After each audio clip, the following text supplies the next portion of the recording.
Hello guys, and welcome to this video. Good to have you back, and welcome to everybody who's here for the first time.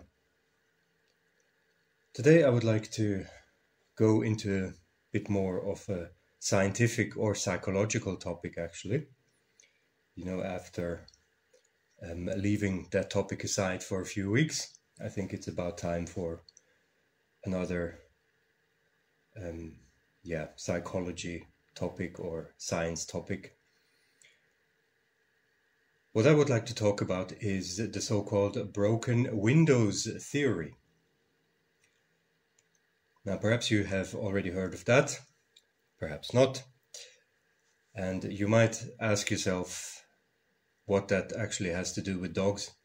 But bear with me, and I will actually try to make a connection with the dog topic. So thanks in advance for your patience. Now let's have a quick look at what the broken windows theory actually is. I looked at different explanations of it, and I just tried to pick the most comprehensive one and the most accurate one. And I picked this one here from a page called simplypsychology.org. So if you would like to look that up, then you can go there. I'm not going to read the entire article because it goes into pretty much detail. But let's just have a look at the basics. So what is the broken windows theory? The broken windows theory states that any visible signs of crime and civil disorder, such as broken windows, hence the name of the theory, vandalism, loitering, public drinking, jaywalking, and transportation fare evasion, create an urban environment that promotes even more crime and disorder. That's from a paper by Wilson and Kelling from 1982. As such, policing these misdemeanors will help create an ordered and lawful society in which all citizens feel safe and crime rates, including violent crime rates, are low. Broken windows policing tries to regulate low-level crime to prevent widespread disorder from occurring. If these small crimes are greatly reduced, then neighborhoods will appear to be more cared for. All right, so these are the basics of the broken windows theory. There's one thing I would like to underline or emphasize. That is this passage here. In a typical urban environment, social norms and monitoring are not clearly known. As a result, individuals will look for certain signs and signals that provide both insight into the social norms of the area, as well as the risk of getting caught violating those norms. Now, I have to put a disclaimer here. The broken windows theory is pretty old, so it's not just from 1982. It actually goes back to several studies from the 1960s. But the 1982 study is the one that is usually considered kind of the key study regarding this theory in social psychology.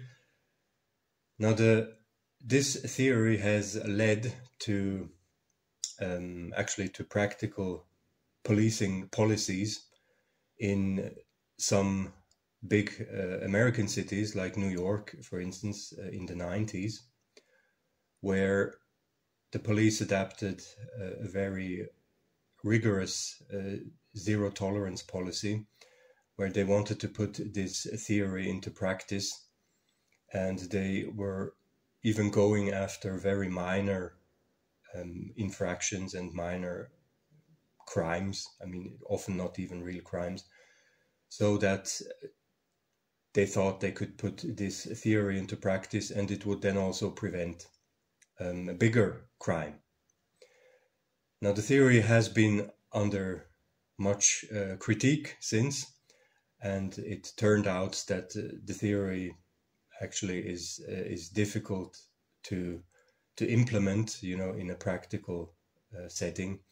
And also the theory, certainly needs fine-tuning. So it was often very much simplified by law enforcement, and they just used it to impose draconian measures on communities, and those measures often proved to be ineffective.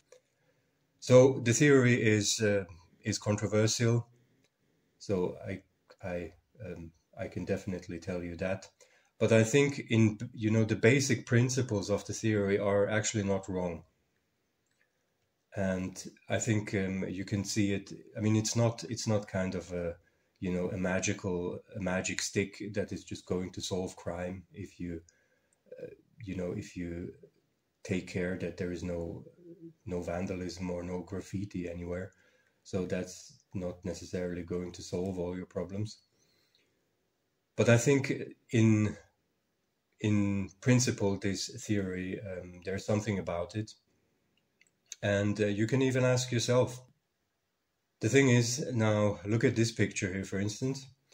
Now imagine, just, hypothetically, somebody forced you at gunpoint to break a window.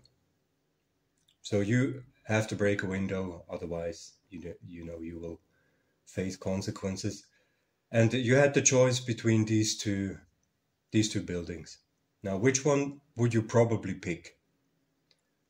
I mean, where would you have a relatively low inhibition level to break a window? I mean, I cannot prove it, of course, but I mean, let's just base it on our personal opinion. I would say that probably the majority of people would say they would rather pick the left. So you see here that this building is already run down. There are many windows broken already. So I think, yeah, I personally, I would definitely pick the left one. I would think, okay, there's probably nobody in there anyway. And it's not going to make a big difference. While on the right-hand side, I mean, that building looks absolutely spotless and flawless. So if you actually break a window there, then that would be quite the damage. Now, if you think about it, you're doing the same thing in both scenarios.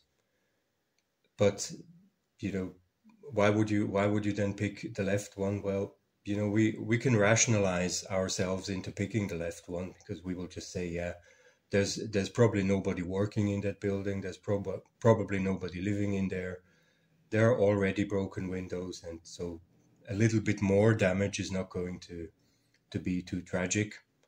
While on the right-hand side, there's no damage visible at all. So you would basically be the first one to do it. And I think that is actually probably the most important factor, that many people have a very high inhibition level when they think that they are the first ones to do that. That's somehow that goes against our,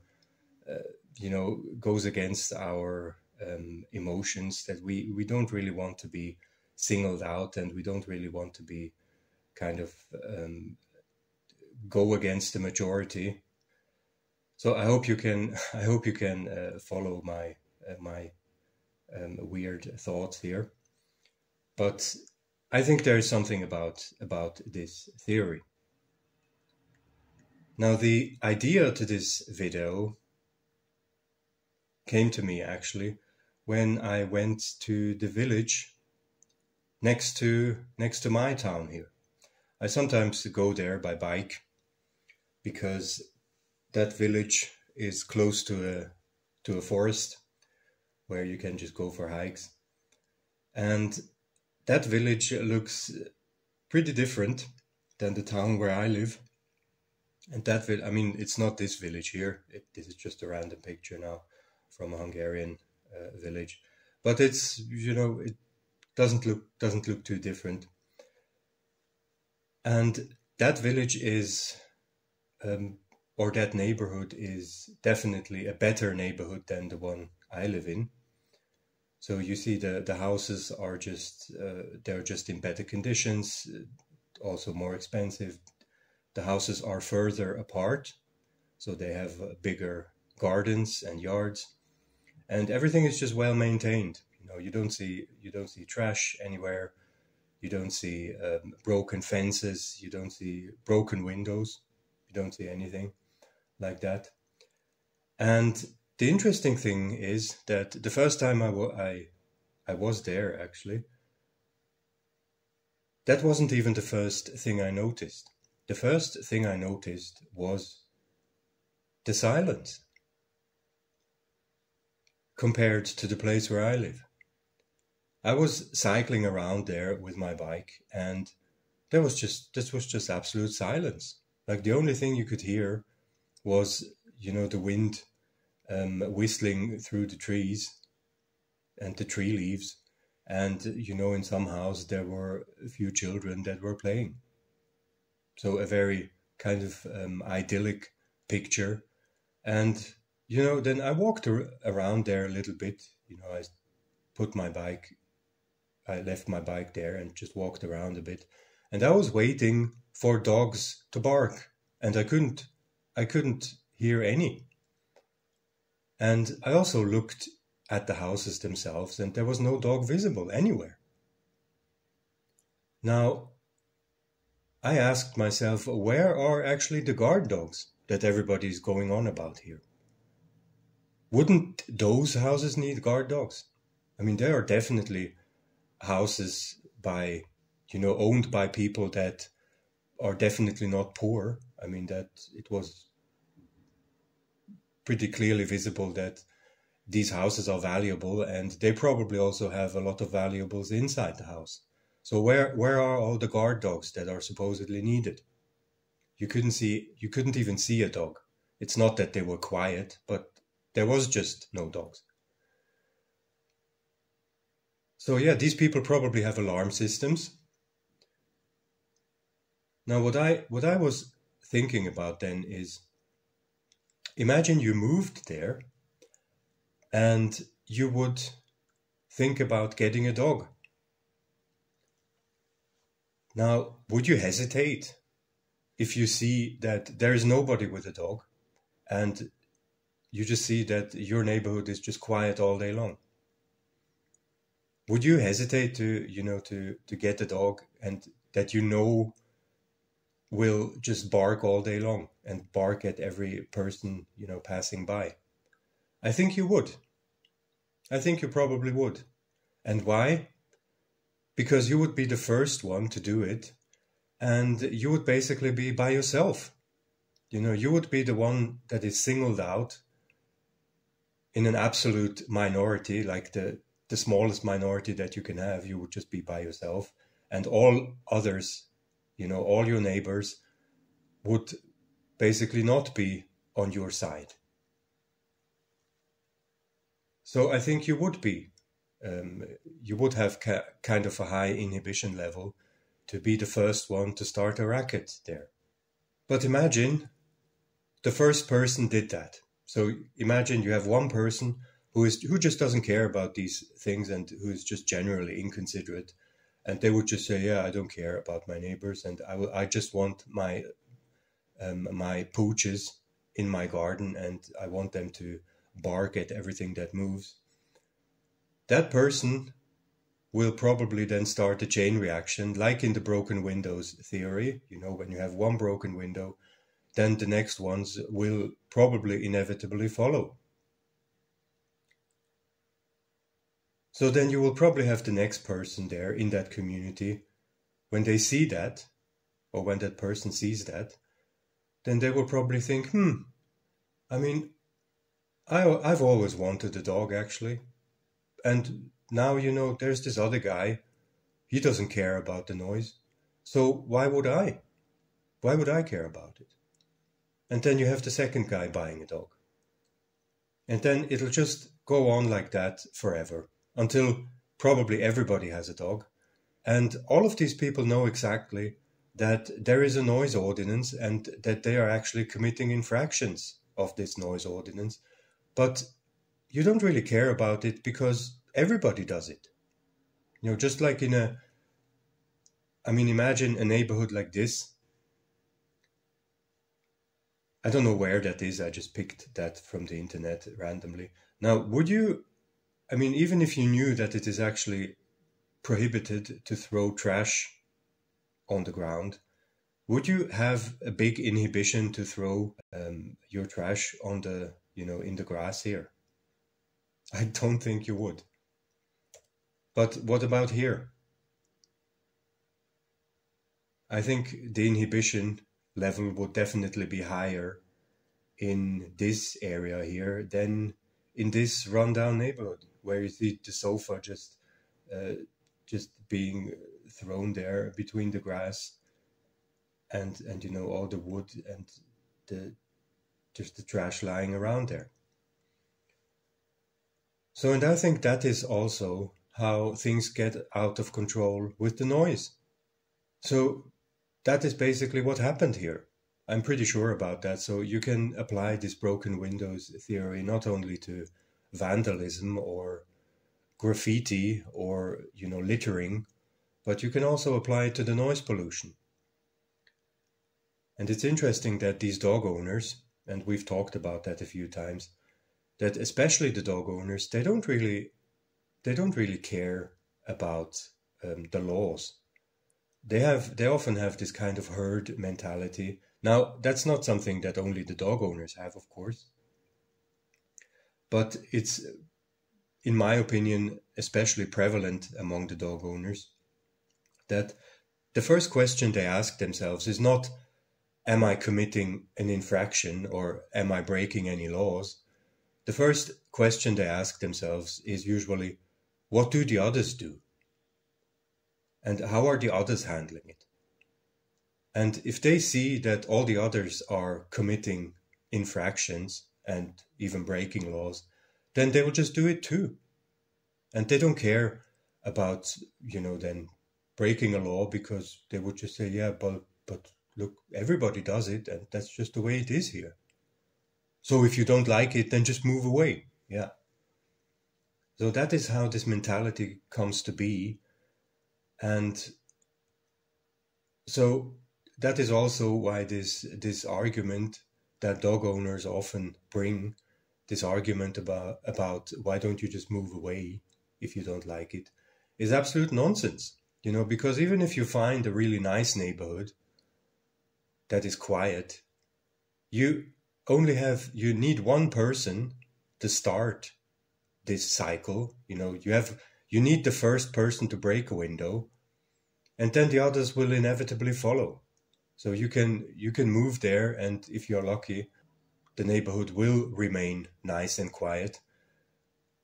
But if you're unlucky, then 2 weeks after you're moving in, then some other idiot is going to break the first window, or, figuratively speaking, break the first window, and then things will just go out of control pretty quickly. So as they said in this little passage here, the second sentence, as a result, individuals will look for certain signs and signals that provide insight into the social norms of the area. So they're not looking for legal norms, like what does the law say, or what do the regulations say, or the the city ordinances. We are social animals, and so it's not surprising that we are first looking for social norms. So what are the others doing? And probably everybody does that, I do it as well, of course. But, as I said, I think with dog owners, this kind of herd mentality, or you can say mob mentality, is especially prevalent. And prevalent up to a point at which they don't even care about laws anymore. They only care about the social norms. And the social norm is, well, look, we are living in a barbaric society here, or a barbaric street, and then I can be a barbarian as well. Why not? Everybody's doing it. And also, the second part of the sentence, the risk of getting caught violating those norms. The risk here is basically, it's zero. Because everybody knows that the authorities don't have time, and they don't have the money, and they don't have the staff to prosecute the people who actually do commit infractions against the noise ordinance. They know exactly that the authorities are not going to deal with that. And that only makes the problem worse then. It'll only embolden them to act like barbarians. So that's what I wanted to show you. I think this broken windows theory, even if it is very, like the implementation of it is very controversial, and the theory itself also needed a lot of fine-tuning and correction. But I think, you know, the basic principle is there's definitely something about it. And you can even see it applied here with the, you know, with the noise pollution caused by dogs. Like, it is true that you kind of have to prevent the infractions at their beginning, because if you let it slide forever, then it will just become more and more difficult to get it under control again. So at the beginning, it's still simple, you know. You would probably just have to reprimand 2 or 3 people, and then, you know, it'll go back to the way it was before. But if you just let it slide and you wait until 80% of the people in the street are acting like barbarians, then it will probably be impossible to get it back under control. So that is definitely the fault of the authorities as well. All right, so I hope this made sense, more or less, and it was not just totally crazy. Let me know what you think, or let me know which window you would break, you know, from the choices that we had, or how you would act. I hope you're having a good day. Guys, you take care now, and goodbye.